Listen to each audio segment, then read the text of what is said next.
Tonight, Oliver leaned close to me and whispered, "We are trying something different. A partner swap, just for the night." My heart nearly stopped. I stared into his eyes, hoping I'd see a hint of a joke or some sign he wasn't serious. But instead, I found only a quiet, eager look. It was like the air had thickened, making it hard to breathe. I trusted him, but suddenly I felt a strange, unwelcome sense of betrayal sneaking in, leaving me both shocked and confused. Little did I know that tonight would change everything between us. It had started out as a simple party, or so I'd thought, a relaxed evening at Frank's house, one of Oliver's close friends. Oliver and I had been together for 7 years, and we had always felt solid. Our relationship was steady, though I'd admit the thrill of our early days together had faded with time. When Frank invited us to this special gathering, I pictured it as another night with familiar friends, casual and fun. Nothing about tonight had seemed out of the ordinary, until now. While Oliver chatted with Frank, I caught him looking at me with an unusual expression, like he had something big on his mind. His gaze was almost intense, different from the way he usually looked at me. I could feel a shift between us, something I couldn't put my finger on, and it made me uneasy. Needing a break from the tension, I mingled around the room, sipping my drink, and that's when I ended up talking with Laura, Frank's wife. Laura had this natural charm, a confidence that just drew people in. She was warm, with an easy smile and a friendly laugh, making it impossible not to feel comfortable around her. She leaned in close to me as we shared a glass of wine, her eyes sparkling as though she was holding on to a secret, one she might share at any moment. "So," she said, her voice low and playful, "has Oliver told you about the game we are playing tonight?" My heart skipped a beat. "No. What game?" I asked, struggling to keep my voice calm. A small, sly smile appeared on her lips as she looked at me with knowing eyes. "It's an exchange, just for the night. Couples trade partners and experience something different. It's a way to shake things up a bit, you know." Her voice sounded light, but her expression told me she was serious. This wasn't some little prank or dare. She meant it. I could feel my pulse racing, and I scanned the room, searching for Oliver. My mind was spinning. Oliver and I had talked about trust, about keeping things exciting, but this was completely unexpected. This wasn't some playful thrill. It was serious, and I felt the weight of it pressing down on me. Yet, in that moment of shock and unease, I also felt a strange curiosity. A quiet voice inside me wondered, just for a moment, what it would be like. When I finally caught Oliver's eye, he was already watching me, as if waiting for my response. He walked over, and I could see a mix of excitement and hesitation in his face. "It's just one night, Mags," he said softly, his tone gentle, almost reassuring. "It doesn't mean anything, just a way to see where we are with each other." My mind was a mess of emotions, confusion, fear, and, strangely, a hint of interest. Part of me wanted to walk away, but another part, one I barely recognized, wondered what might happen if I stayed. Almost without realizing it, I nodded. We agreed, me with Frank, Oliver with Laura, and from that moment on, the night began to unfold in ways I'd never imagined, leading us somewhere I didn't realize I was ready to go. Later, Frank and I found ourselves tucked into a secluded corner of the spacious room, surrounded by dim lighting and the soft hum of background chatter. He poured me a glass of deep red wine, his eyes lingering on me with an intensity that felt both thrilling and unsettling. I felt his gaze roam over me, tracing the lines of my dress as if peeling it away with his eyes, leaving me with the strange sensation of vulnerability, like I was standing exposed in front of him, stripped of the security I'd always felt with Oliver. The wine had begun to settle warmly in my veins, softening my edges, and I could feel myself loosening, the barriers I'd unconsciously put up now fading. We started talking, our words slipping into easy, intimate topics that seemed natural in the moment. We shared the dreams we'd once had, the ambitions that had faded with time, and disappointments that were buried deep. Every so often, he'd lean in with a slight smirk and make a soft, sensual remark that sent a thrill through me, nudging a smile from my lips, or, other times, staring a subtle ache of longing that I hadn't felt in years.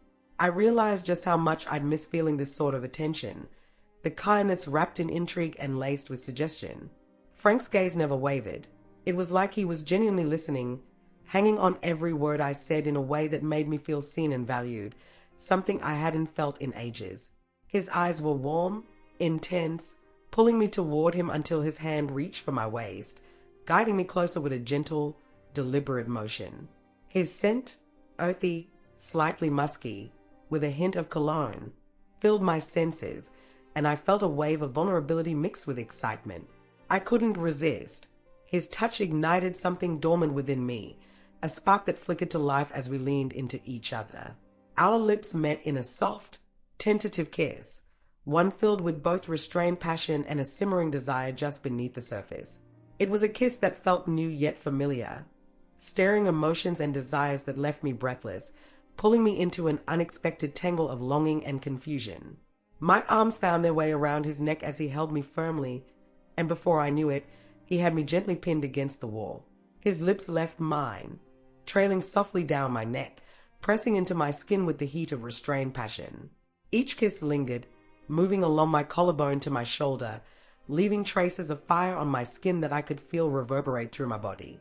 His hands traveled over me, stirring sensations that muddled my thoughts, blurring lines I never thought I'd cross. The wine had clouded my judgment, each touch and whispered breath drawing me deeper into the haze. My heart pounded, torn between wanting him to keep going and a quiet, persistent voice that warned me to stop, to pull away, to return to the safety of boundaries I understood. Across the room, Oliver and Laura were entwined together on the sofa, their clothes forgotten, their movements slow and deliberate. Laura's soft, breathy moans punctuated the quiet hum of the room, a rhythm of intimacy I hadn't heard in my own marriage in years. I watched as Oliver, lost in the moment, traced the lines of Laura's body with a touch that once felt reserved for me. The sight was jarring, a cold reminder that this was real. While I felt a powerful pull to Frank, a nagging awareness of Oliver drifted through my mind like a shadow.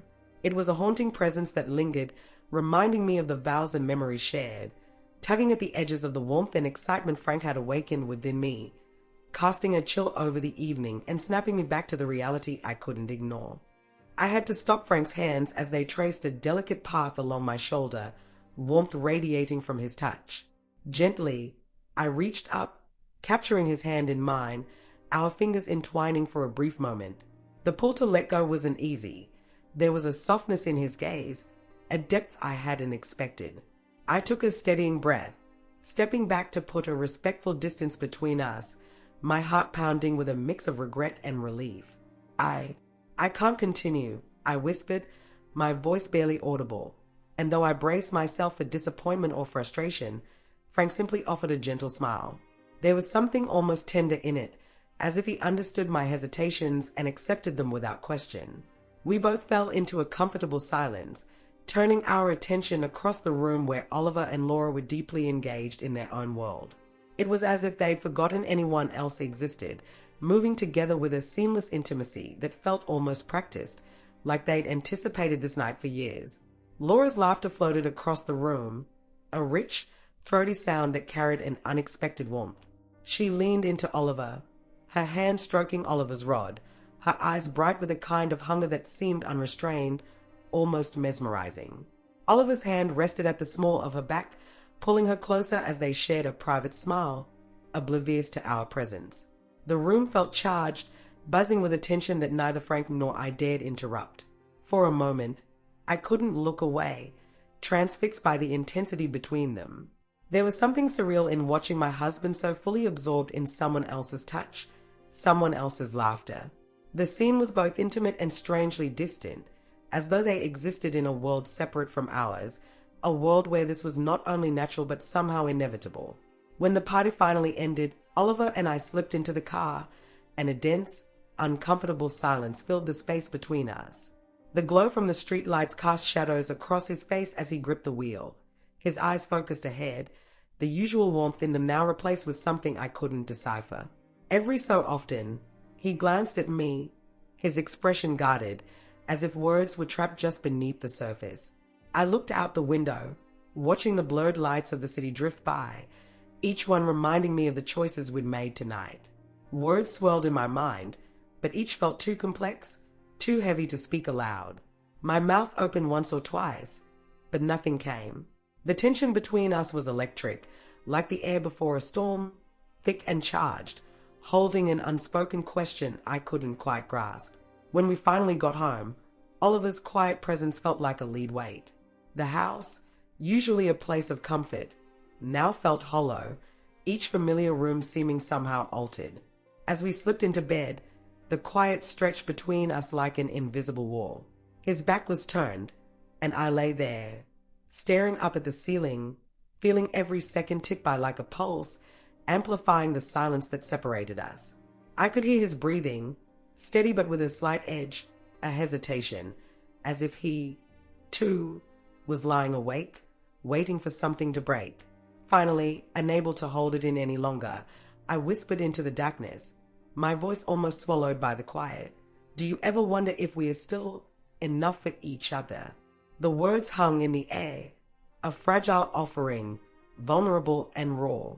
For a moment, I thought he wouldn't respond, that he would let them drift away unanswered. But slowly, he turned to face me, his hand reaching out, tentative yet sure, until his fingers intertwined with mine. The warmth of his touch brought a strange sense of relief, though a lingering ache followed. He looked at me, his gaze softer now, shadowed but sincere. "Maggie," he began, his voice barely above a whisper. Tonight was intense. I won't deny it. He paused, as though searching for the right words, his face etched with something close to regret but also resolution. "But it doesn't change what matters most. What we have." His grip tightened around my hand, grounding me. "Maybe we needed this to remember that." I studied his face, a mixture of relief and sorrow twisting in my chest. We'd crossed the line tonight, ventured into territory neither of us had anticipated, and now here we were, lying beside each other yet feeling a chasm between us. There was a weight in my heart that I couldn't shake, a nagging worry that maybe we'd seen something in ourselves or each other that couldn't be unseen. I wanted to believe him, to let his words soothe me, but part of me wondered if this would bring us closer or create a fracture too deep to heal. As I looked into his eyes, I saw traces of doubt, but also something reassuring, an almost desperate resolve to hold onto what we'd built. My heart felt heavy, sadness lingering like a shadow, and as we lay there, I wondered if this would make us or break us. We'd wandered tonight, drifted into places we might never have chosen to go, and I was uncertain if we'd find our way back to each other the same. That night would be burned into my memory, a reminder of boundaries crossed, secrets revealed, and emotions stirred. And yet, there was a glimmer of hope, a fragile thread that maybe, just maybe, love could weather even this, finding a way back through the cracks.